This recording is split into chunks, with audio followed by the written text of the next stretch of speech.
Сайн байцгаана уу? Руна ТV суугатаа тавтай мэрэлцгаана уу? Өнөөдөр би та бүхэнд Хятадд гарсан нэгэн хэргийг барих гад бэлтлээ.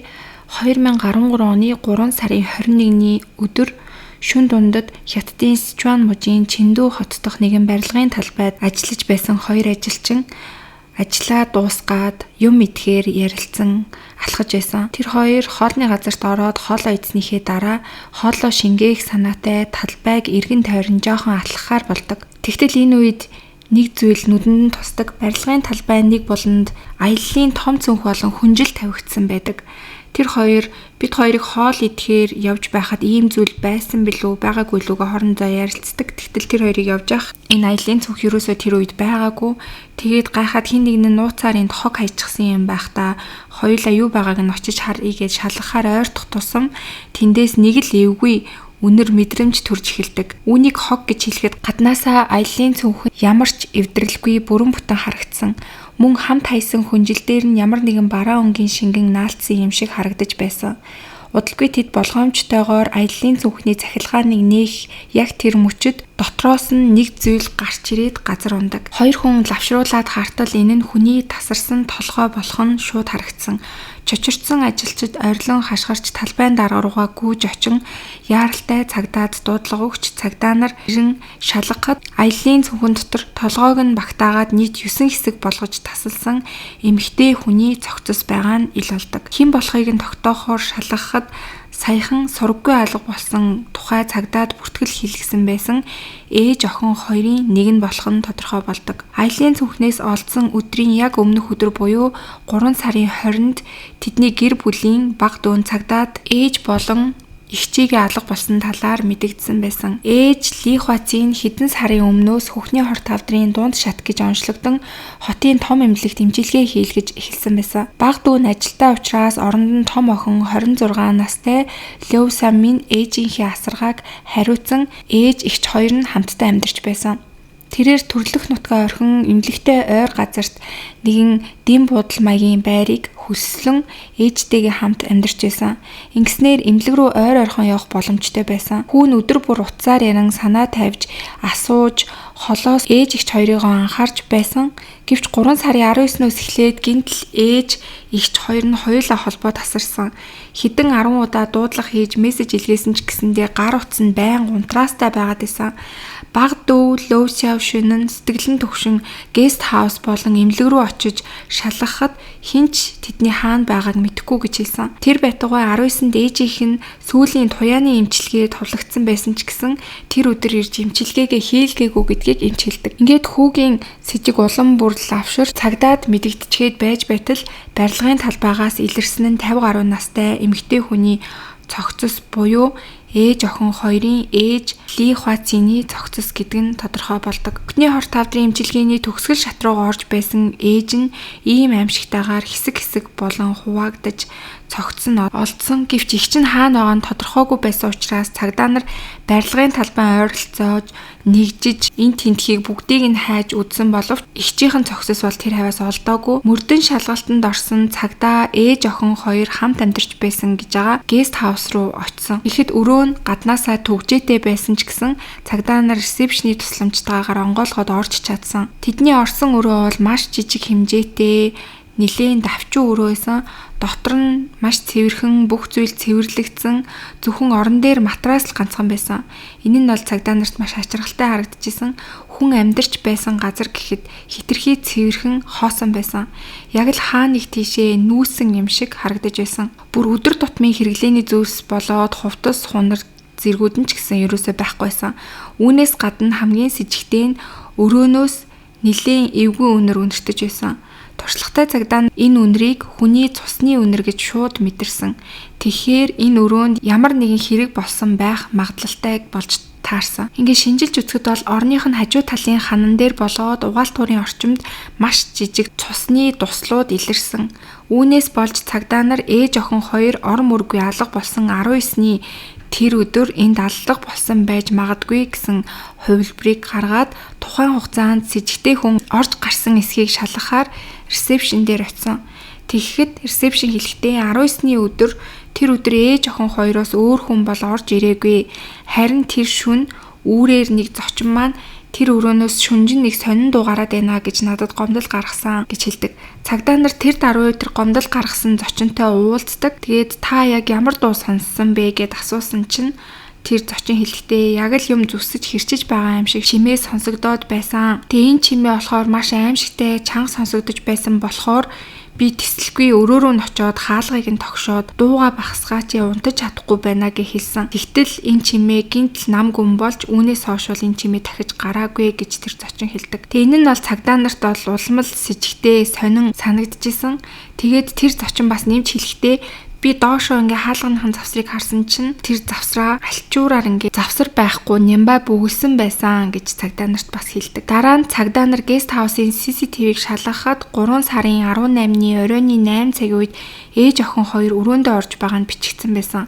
Харин маргааш үүрийн 2 цагт охин Ляосимын ганцаараа өрөөнөөсөө гарч ирж байгаа нь мөн бичлэгт бичигдсэн байсан. Гарч ирэх үедээ гартаа шалны альчуур мөн том шуудай барьсан байсан. Дараа нь охин өрөө болон нийтийн бие засах газрыг олон удаа нааш цааш орж гарч байгаа нь ямар нэгэн зүйлийг цэвэрлэж байгаа юм шиг бичигдсэн байсан. Ингээд 1-2 цаг өнгөрсний дараа энэ удаа охин өрөөнөөс гарч ирэхдээ аяллаа том цүнх болоод жижиг олон зүйлсүүд байрсаар гарч ирээд яваад өгдөг. Үүнээс хойш өрөөнд дахин орж гарсан нэг ч хүн байгаагүй. Цагдаа эндээс бол охин Ляосимын ээжигээ хөнөөж цогцыг нь хэсэглэн хуваагаад аяллаа цүнхэнд хийж цугтаасан гэдгийг бол баттай болгож хардаг. Ингээд яралтайгаар цагдаа нар мэдүүлэг өгсөн дүү болох Лов Савшунд энэ баримтыг нь дуулгахад дүүн хизээч тийм зүйл болох ёсгүй. Би итгэж чадахгүй байна. Манай эгч бол хизээч тийм зүйл хийхээр хүн бишээ гэж хэлдэг. Цагдаа нар дүүгээс нь эгчийг чинь хаана байгааг бид нар олж чадах юм болвол энэ бүх хэргийн зангилаа тайлэгдана. Тийм болохоор чи өөрийнхөө мэдж байгаа эгчийнхээ байж магадгүй гэж бодож байгаа газруудыг биднэрт хэлж өгөөч гэж түүнийг ятгахсны эцэст Цэндүү хотын захад эгч маань ганцаараа магистрийн шалгалтаа өгөхөөр түрээслэж бэлддэг байсан жижиг өрөө байдгиймаа тэнд байж магадгүй гэж зааж өгдөг. Цагдаа нар тэр дорн тухайн байшин руу очиж хаалгыг нь нээтэл өрөө нь яг л хогийн цэг шиг элдв хог ногш оорсон бохрын өмхийн үнэр хаан хийсэн энд хүн яаж амьдарч байсан юм бол гэж гайхахуйц тийм дүр зурагтай өрөө байсан. Гэхдээ тэнд бол ихчлөөсөн минь байгаагүй.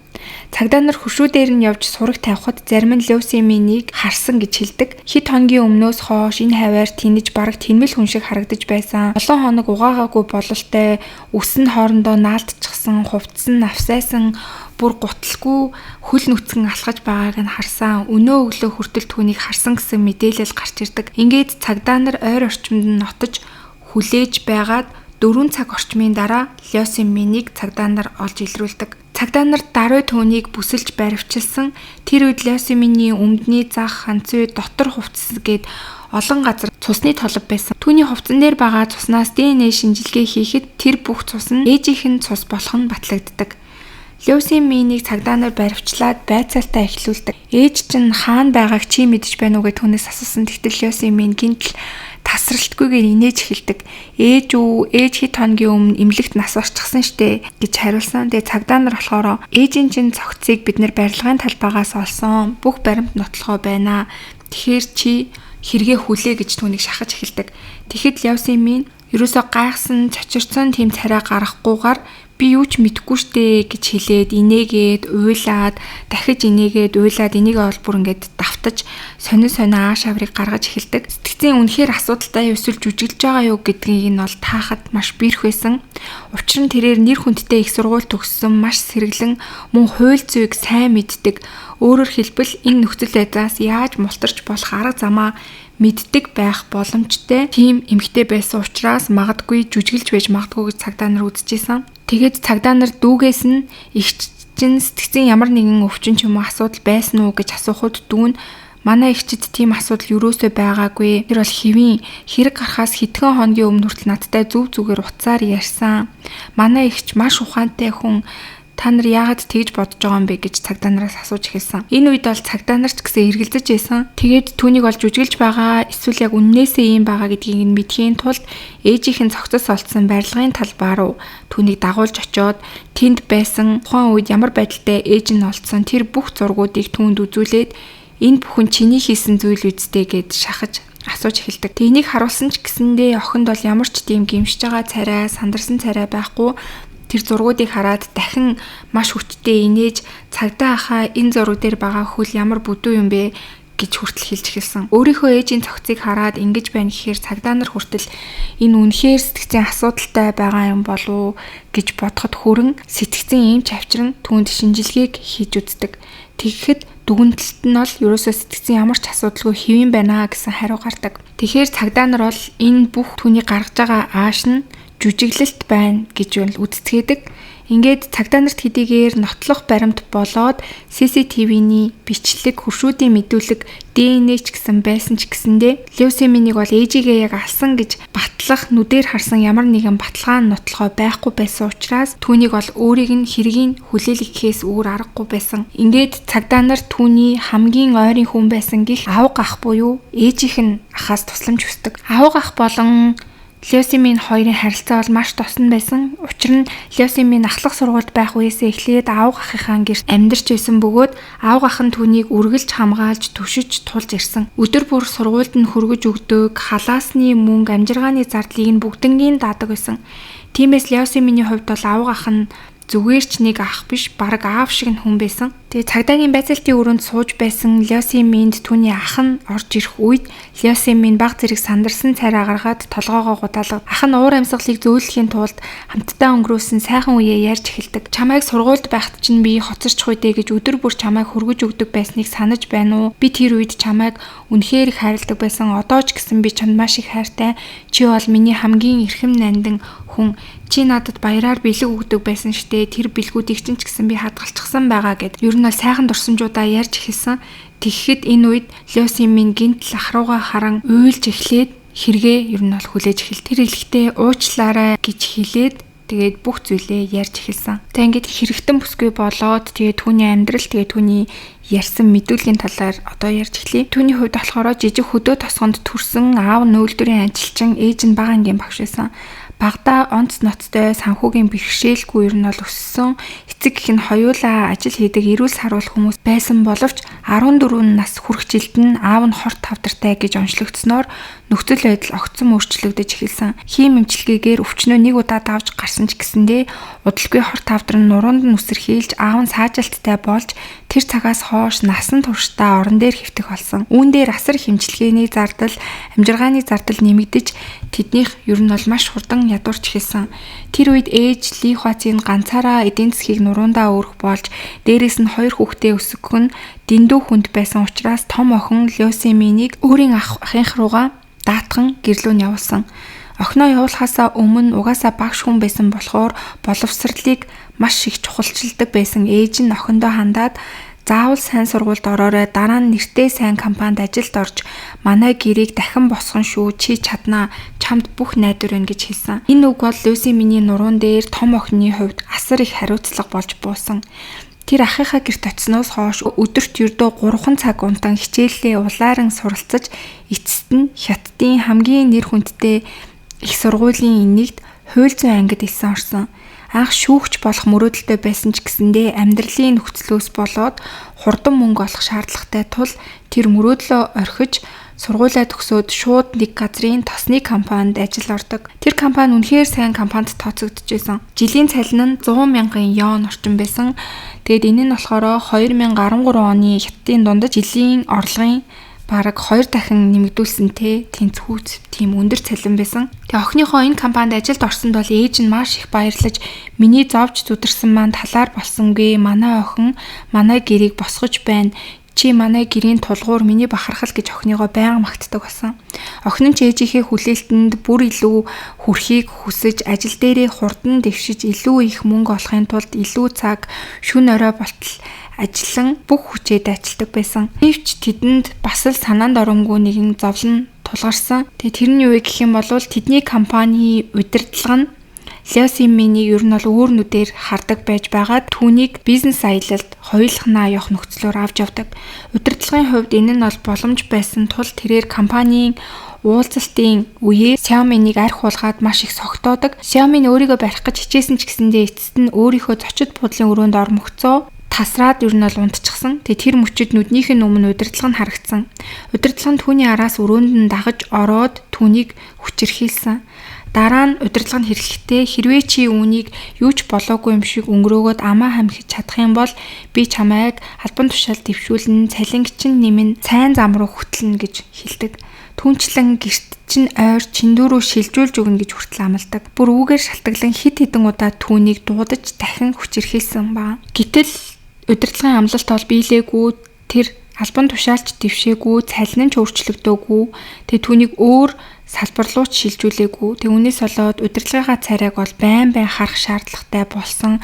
Бас байнгын шахалт, дуудлага, хүчирхийлэл байн үргэлжлэх болсон. Ийм байдал удаан үргэлжлэхэд компани дотор нь цуу яриа тархаж эхлэн эцэст нь тэр цуу яриаг нь сонссон удирдлагынх нь эхнэр хүртэл компани дээр нь ирж бүх ажилчдын өмнө чи бол завхаа юм гэж ойрлон түүнийг доромжилж бүр гар хүрэн зодсон. Тэгээ энэ нь бол үнэхээр төсвөрлөхөд бэрх доромжил байсан учраас Лёсимийн гэрээхэндээ хэлэх юм бол ээжийнхээ бахархал тохон биш болно гэж бодоод тэгээд ганцаараа ер нь бол маш их шаналж сэтгэл готролд автаж байгаад тэсгээ байн ажилласаа гарахаар шийддэг. Ингээд ажилласаа гарan төрлөх нутаг руугаа буцдаг. Нөгөө талд болохоор ээж нь охиныхоо энэ байдлын цаад шалтгааныг нь мэдэхгүй учраас сайн ажиллаа орхиод гэртээ буцаж ирсэн охиндоо маш их дургуутдаг. Учир нь амжиргааны зардал болоод үр зээл зэрэгт охин нь мөнгө төлж дарж байсан.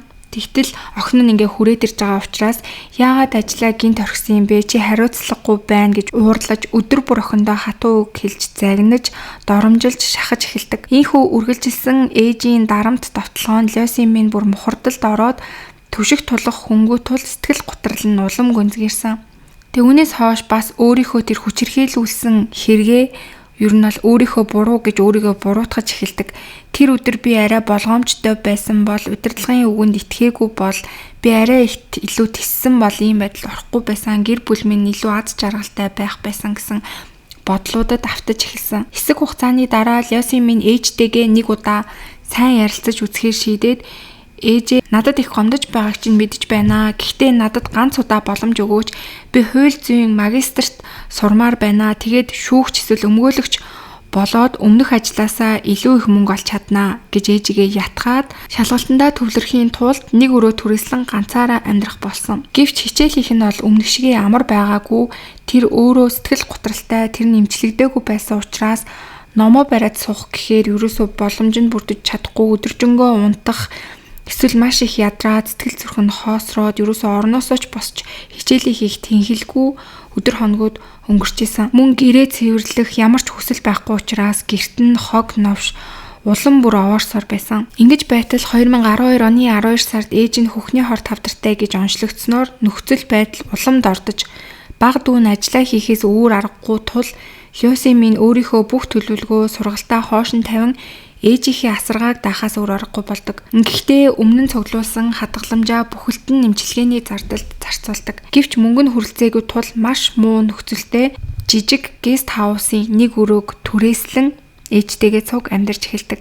Тэр өрөөнд жижиг ор ганцхан байсан. Тэгээд бие засах газар нь хүртэл нийтийн тийм байрбайсан. Ингэж туйлын хүнд нөхцөлд ээж охин хоёр 3 сарын турш хамт амьдрахад тэр хугацаа яг л там шиг байсан гэж Лёсимийн ярьсан. Өдөр бүр хоорондоо хэрэлддэг.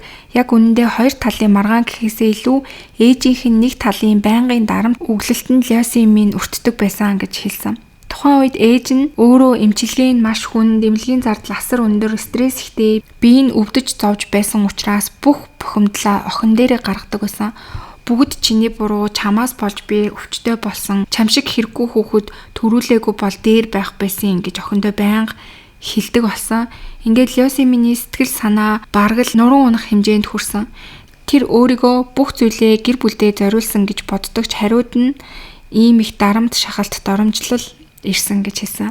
Ингээд өдөр хоногийг там шиг тесвэрлэж байтал 3 сарын 18-ны орой түүний стресс нэг мөсөн тесрэхэд хүрсэн гэдэг. Оройны 8 цагийн үед тэд өрөөндөө ирээд байж байтал Лёсимийн өөрийнхөө хадгаламжинд байгаа мөнгийг юу ч үгүй дууссан гэдгээ мэдэн маргааш нь ээжийнхаа эмчилгээнд төлөх мөнгө байхгүй гэдгээ мэдэн маш их санаа зовж ээждээ энэ байдлаа хэлж ээжээ эргэн тойронд чинь мөнгө зээлэх хүн байна уу гэж асуудаг. Гэвч хариуд нь ээж нь Чи л ажлаа орхиогүй бол би ингэж өвдөхгүй, ингэж зовж амьдрахгүй байсан.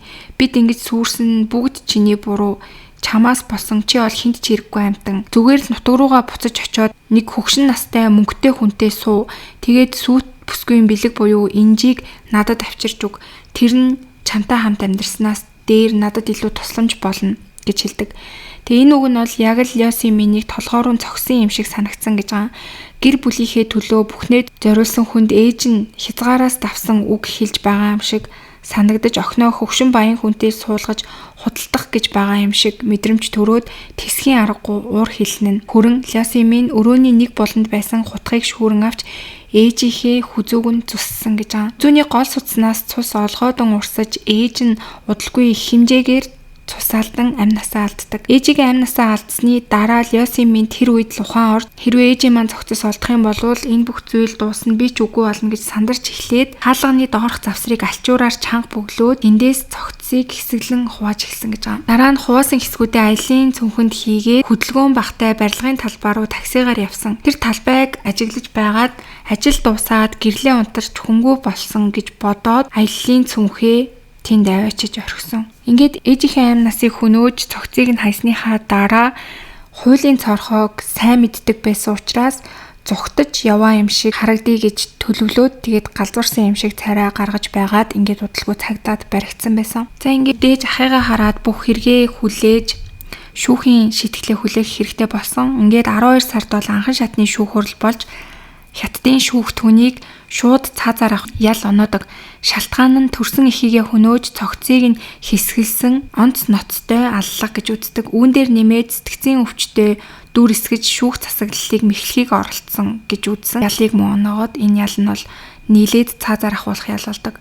Давж заалдах шатны шүүх хурал дээр болохоор түүний төрсөн дөө Йосемин гарч ирээд эгчийнхээ талд үг хэлдэг.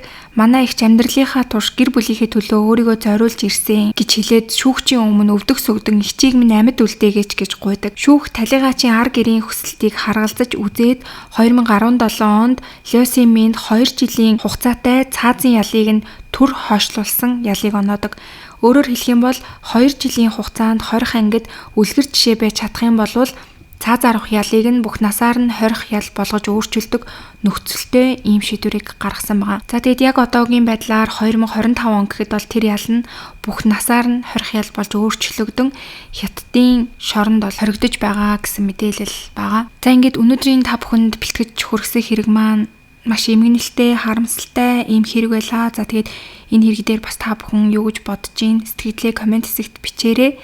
За тэгээд өнөөдөр ч гэсэндээ миний бэлдсэн дугаарыг сонссон та бүхэндээ маш их баярлалаа. Тэгээд сувг дээрээ лайк, subscribe дарахаа бити мартаарай. Удахгүй эргээд дараагийнхаа дугаараар уулзцгаая.